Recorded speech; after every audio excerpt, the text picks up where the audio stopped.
Leading a team is a significant accomplishment that should be put on your resume, especially if you're applying for a more senior position or for a job that requires leadership experience.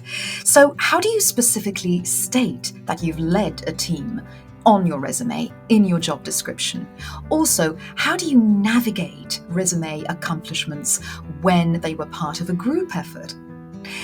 And lastly, what if you're ready to step up and lead a team for the first time? How would you go about expressing the idea that you're willing to take on a responsibility of this kind with little or no prior experience in writing or in speaking? So whether you are planning a job interview or whether you are writing out your resume or CV or cover letter, today we'll be answering all those questions. Welcome to the Word of Mouth English Studio channel, where we discuss all things grammar accuracy and articulation to try help boost your writing and your speaking output and performance. We also want to try boosting your confidence though, as well as your vocabulary range and accuracy. So today we'll be focusing on phrases, expressions, structures that you can use when writing out this part of your CV or application. And if you want to be more conversational, are there ways to do so? And can we be less repetitive? Because being repetitious is something that we also try to avoid, particularly when writing. And how can we put our best foot forward? And we'll also have to think about structural accuracy, we'll have to think of style, and we'll have to think of register. So let's get started. And we'll first start with a quick guide on how to put leading a team on your resume, and then move on to use synonyms. The truth is, there are only so many ways you could put "I led a team" or "I'd like to lead a team" on a resume, and only so many times a hiring manager wants to read it. So to avoid too much repetition, here are some examples of how to say you managed a team on your resume. In today's video tutorial, we'll be looking at how to use a variety of these expressions to create sentences of your own. However, how many of these words are you already familiar with? How many of them have you already used in speaking or in writing? Try to make a few sentences of your own by constructing them first before today's lesson, and think about the arrangement, the structure of those sentences. How would you word them? And can you use these verbs as nouns as well? Could you use them in different tenses? So let's find out how to use these words in practical terms. In this part of the presentation, we'll be discussing the following 3 points. Let's start by finding out where the best place to put your team leadership information is on your resume, and also how to go about it by choosing the right job title, position, and also by choosing the right structure or formatting. Before getting started, here are some points you might want to follow to highlight that you led a team. First, analyze the job description by diving into the job description itself and identifying what type of leadership qualities the position requires. Always understand what's required of you before you're able to deliver your best self and put your best foot forward. Next, align your achievements by highlighting accomplishments that are appropriate or that are related to the leadership responsibilities mentioned in the job description. Always clarify your job title. In other words, opt for a job title that indicates your role in leading a team. Don't be vague about what your title and responsibilities are. Make it known. Showcase your experience by using words like lead, leader, leadership. We'll talk about that by looking at examples of how to write this job title out in a moment.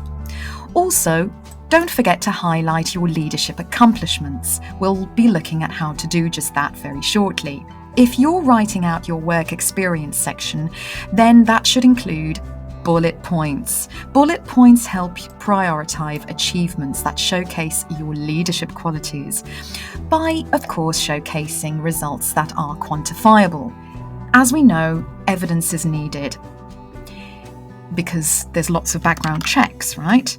So make sure to quantify your results, mention any projects that you not just worked on, but that you'd steered to completion ahead of schedule.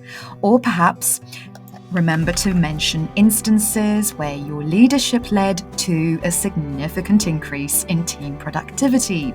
Or revenue, think about what your role as leader is. Okay, each role will include a variety of different tasks, so different verbs must be used and different types of figures, which we'll be looking at later, to showcase those increases.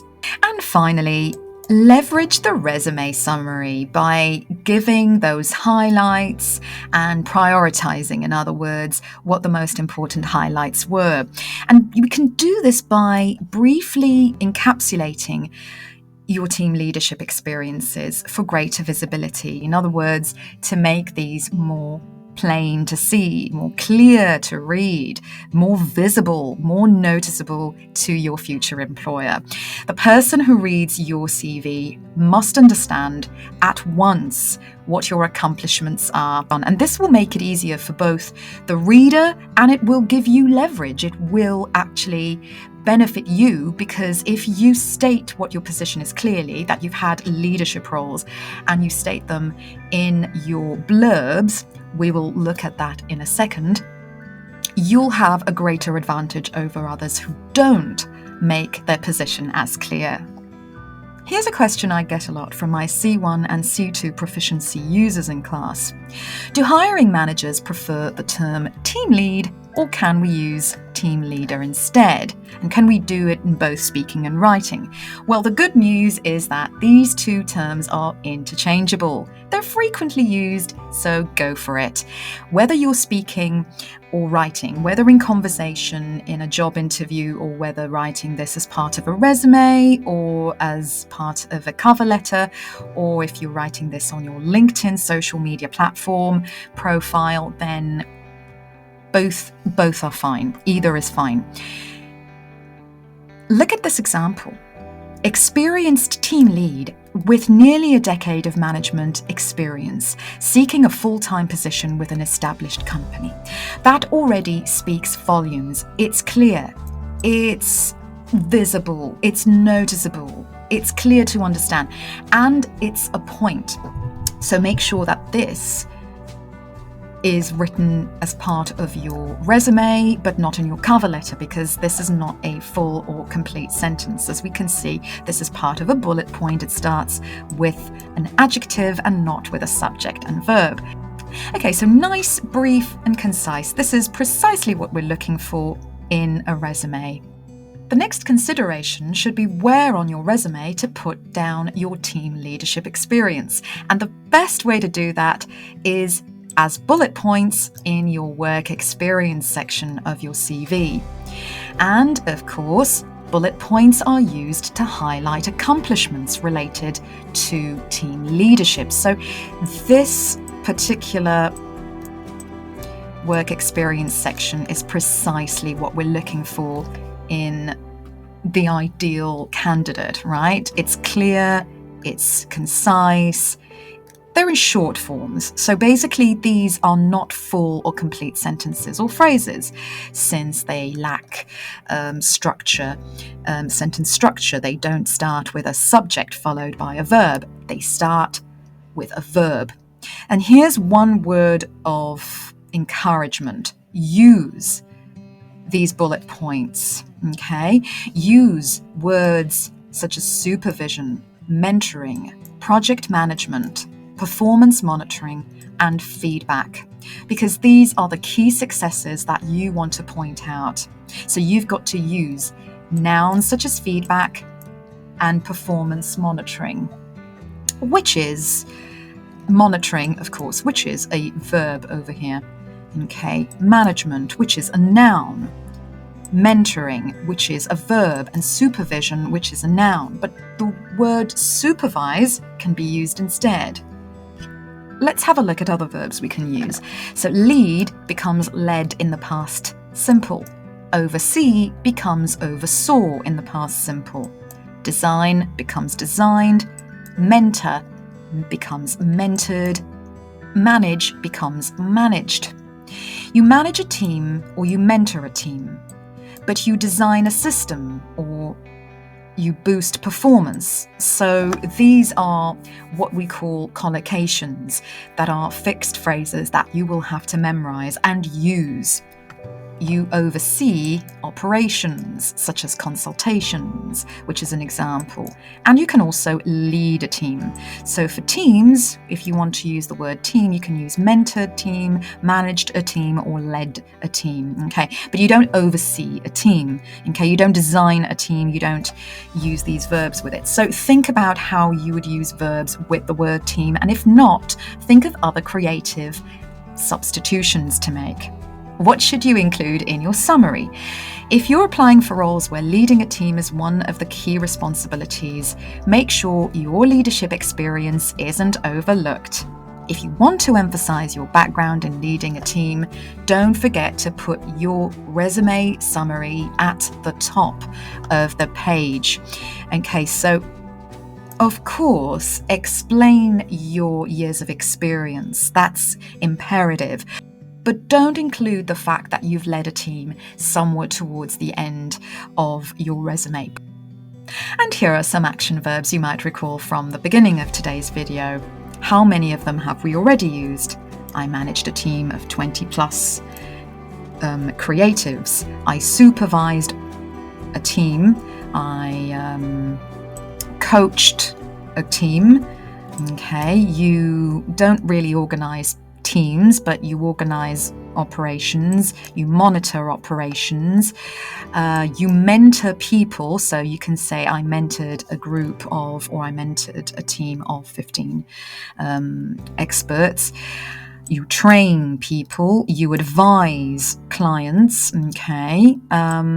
You guide people, you guide groups, okay? You coordinate teams, and you facilitate processes, but you don't facilitate teams. So think about how you'd use each of these in sentences of your own. And here are some phrases you might want to consider using in future. In terms of lead role, leadership duties, team oversight, strategic leadership, team coordination, lead initiatives, and performance monitoring. How many of these types are you already familiar with from your own knowledge and experience? Lead role emphasizes the authority and responsibility you hold. An example of this would be, I held a lead role in project coordination and execution. You hold a role, you hold a position, okay? In some cases, you can even use the word hold to talk about certificates or degrees and qualifications. In terms of leadership duties, we talk about highlighting specific tasks and initiatives that you spearheaded. So, a very, very good word, a verb to use if you want to talk about leadership. Okay, not everybody can use this verb because not everybody has had experience of managing or leading a team. So there you go. My primary leadership duties involved strategic planning and team mentorship. So involved is a lovely, technical word over here, very standard that you can use with a variety of sentences. What did your role involve? We don't use the verb be.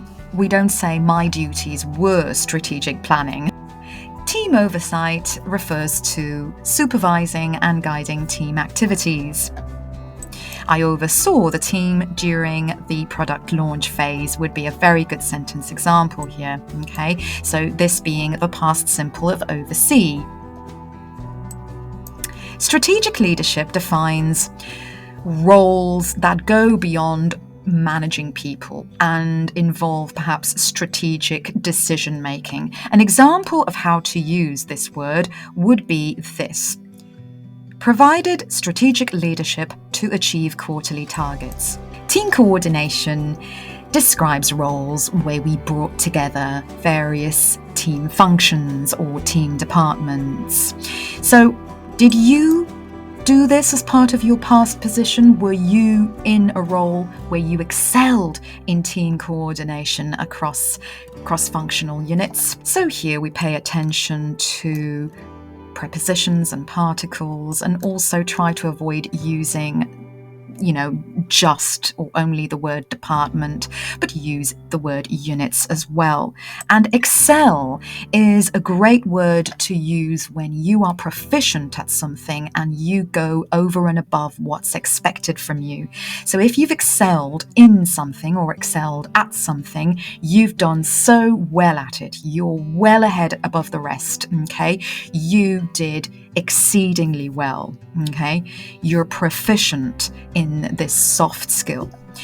Right, so what is a lead initiative? A lead initiative refers to projects and changes that you yourself initiated. And this is a good example of why you should be mentioning these skills. Your future employers want to know what you're capable of doing. And of course, you're showcasing your soft skills here and your years of experience.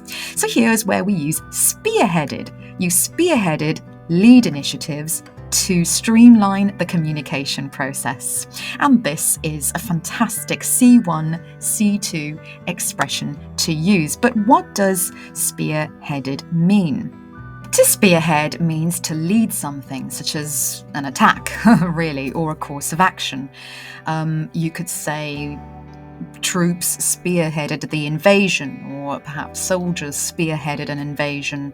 Or in marketing and sales terms, you might say, Joe will be spearheading our new marketing initiative on Tuesday.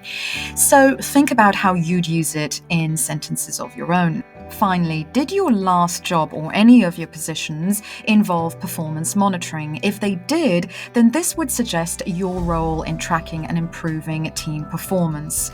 So, a good example of this would be to take charge of performance monitoring. Now, this is, I would say, semi-formal to informal, depending on how, formal you need to go. But I took charge of performance monitoring, and feedback sessions would be a semi-formal approach.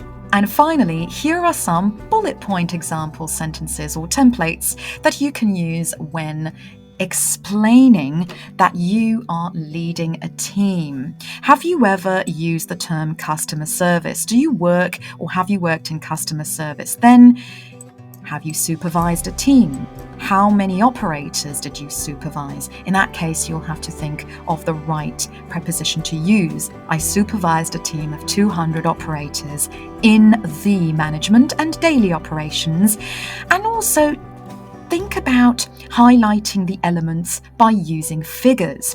Even a rough estimate will do, but you've got to mention figures, right?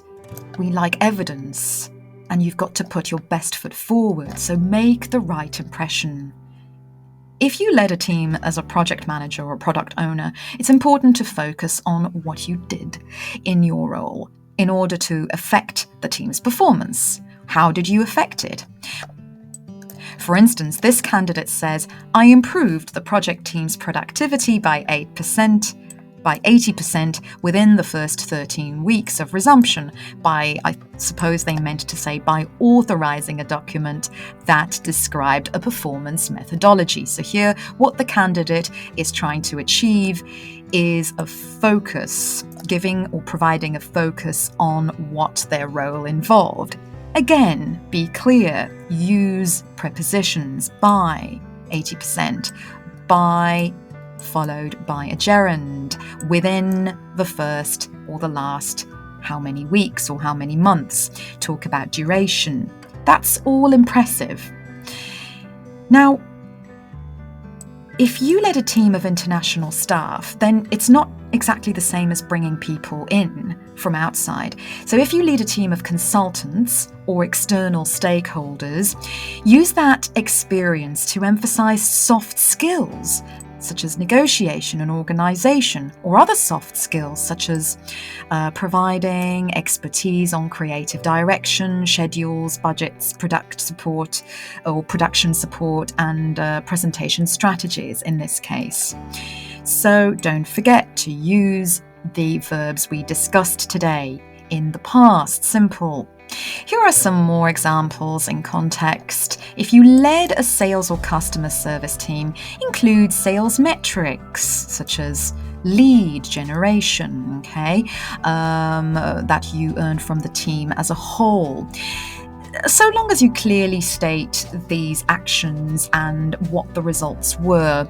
So the results are that productivity increased by 76%, but we use the active here. We don't say I increased productivity, but productivity was increased by 76% over here.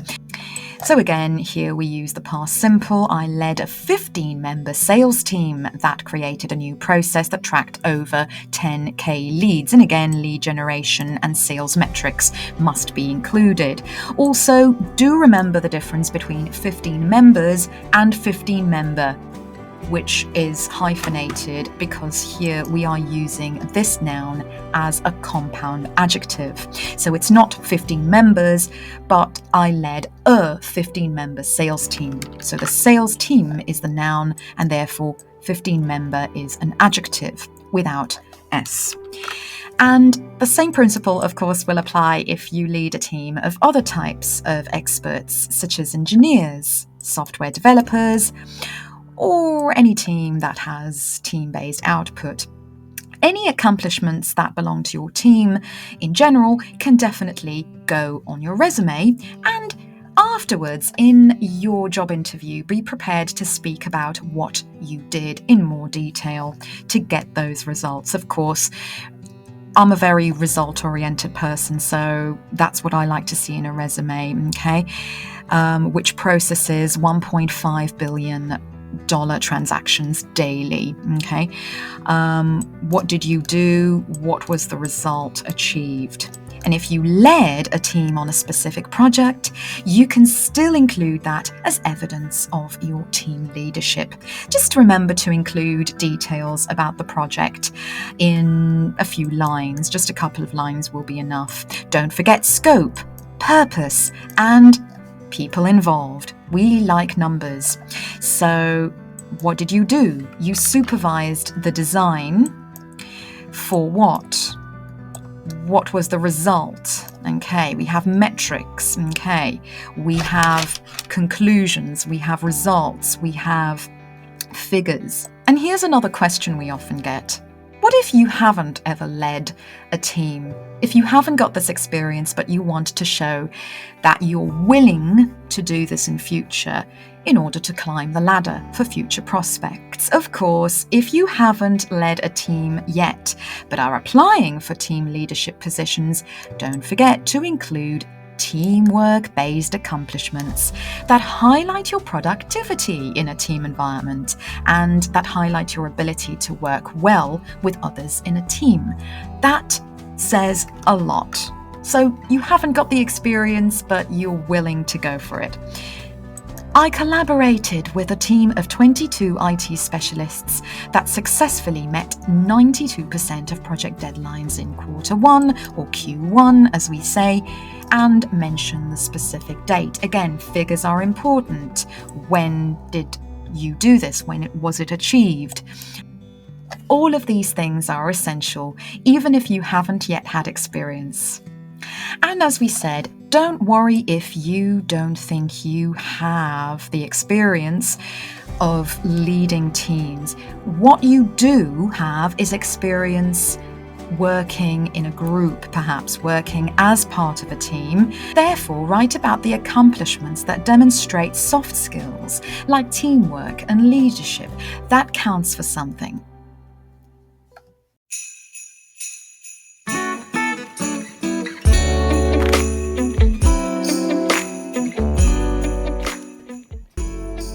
Thanks for watching today's video tutorial. If you found the content of this video informative, then please give it a thumbs up and subscribe to the channel on your way out. Also, check out our seasonal offers for the months January, February and March of 2024 in the description below, together with the codes that you'll need to use when applying for your course. So here are our early bird course offers for 2024, and we'll see you again next year in 2024. So happy New Year and happy holidays!